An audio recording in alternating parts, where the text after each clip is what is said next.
Assalamualaikum warahmatullahi wabarakatuh. Selamat berjumpa dengan saya Teddy Kustandi di mata kuliah Manajemen Investasi. Ini merupakan video pembelajaran pertemuan pertama. Di video pembelajaran ini saya hanya menjelaskan tentang garis besarnya saja. Untuk lebih detailnya nanti kalian bisa baca di modul dan nanti kita bisa diskusi di kelas ya.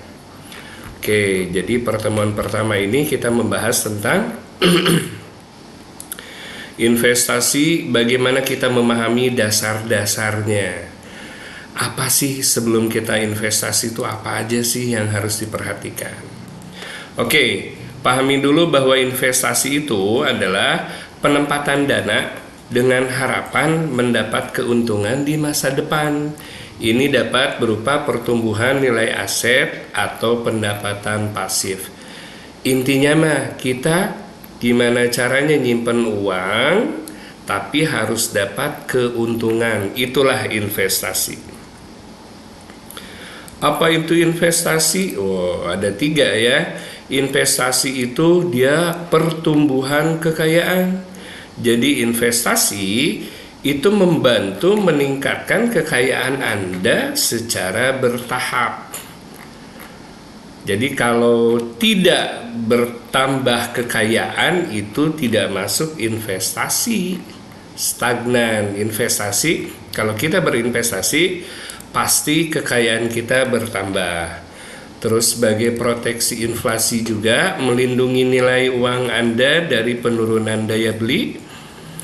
Dan tujuan keuangan mencapai tujuan finansial jangka panjang seperti pensiun. Kebanyakan orang tujuan investasi biar saat nanti pas pensiun, uangnya dia sudah tumbuh, sudah bertambah ya kekayaannya.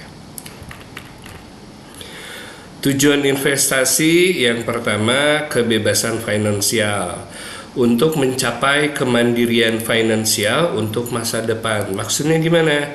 Kalau sekarang masih mengandalkan gaji,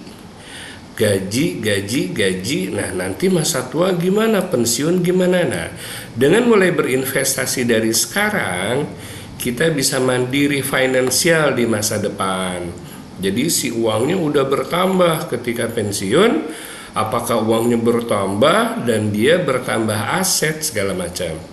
Yang kedua, penghasilan pasif. Orang berinvestasi ingin dapat penghasilan pasif. Penghasilan pasif itu apa? Kalau yang gaji kan dia rutin nih. Nah, selain kita mendapatkan gaji, dengan investasi kita mendapatkan penghasilan tambahan tanpa bekerja. Enak ya, penghasilan tanpa bekerja, penghasilan sampingan.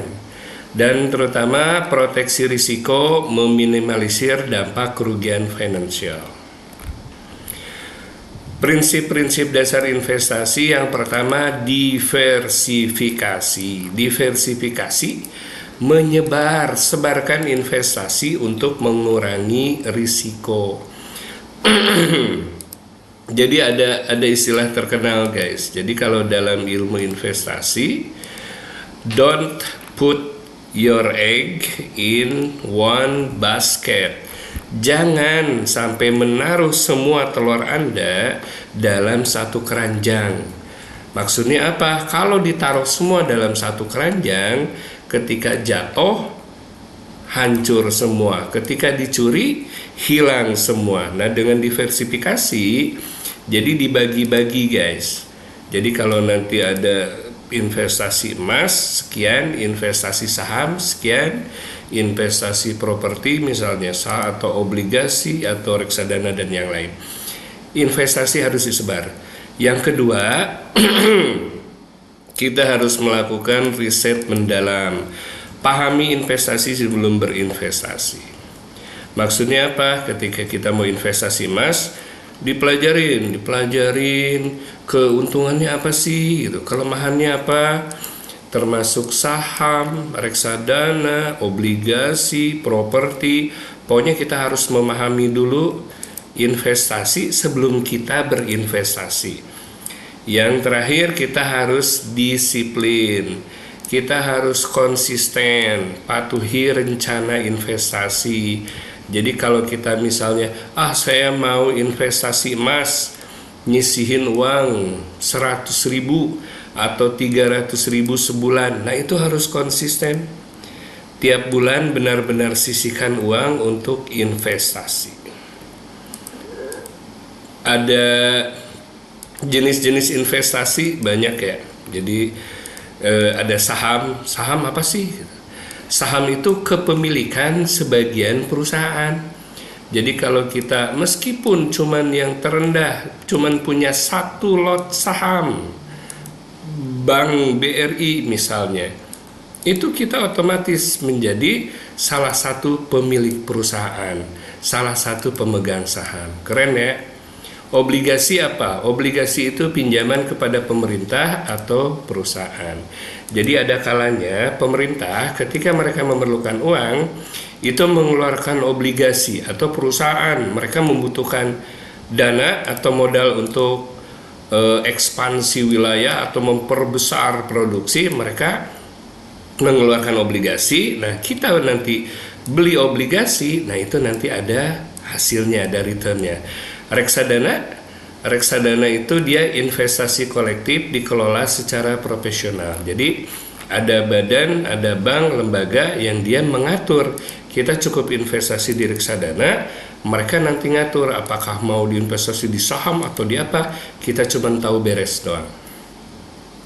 Oke. Kita juga harus tahu risiko dan imbal hasil investasi. Yang pertama, analisis risiko. Kita harus mengenali potensi kerugian sebelum berinvestasi. Kita harus tahu nih, emas, ini risikonya apa ya? Saham risikonya apa ya?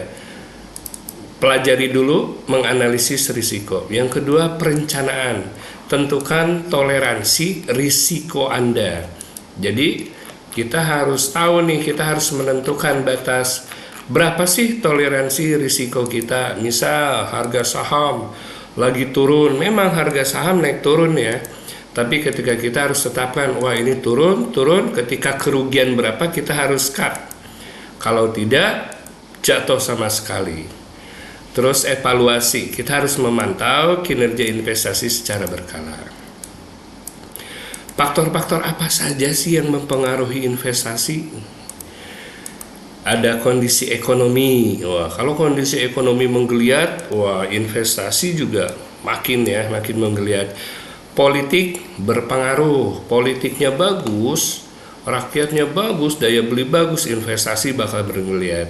Karena inflasi, peraturan, adanya suku bunga atau tren pasar. Terakhir, mulailah investasi yang bijak. Jadi sekali lagi, yang pertama, lakukan riset. Pahami pilihan berbagai investasi. Kalau udah nentuin, pahami lebih mendalam, investasi ini keuntungannya ini, risikonya ini. Riset. Yang kedua, perencanaan. Buat rencana keuangan yang realistis. Saya akan investasi emas atau saham setiap bulan 200 atau 300 ribu sesuai kemampuan. Yang ketiga, yaitu kesabaran. Investasi itu sifatnya jangka panjang dan butuh waktu. Tidak ada investasi yang menghasilkan keuntungan instan. Jadi untuk pertemuan pertama kurang lebih seperti itu, kita memahami dasar-dasar investasi. Untuk selanjutnya mungkin nanti kita akan bahas di kelas. Dan terima kasih atas perhatiannya. Sampai ketemu lagi di pertemuan berikutnya. Assalamualaikum warahmatullahi wabarakatuh.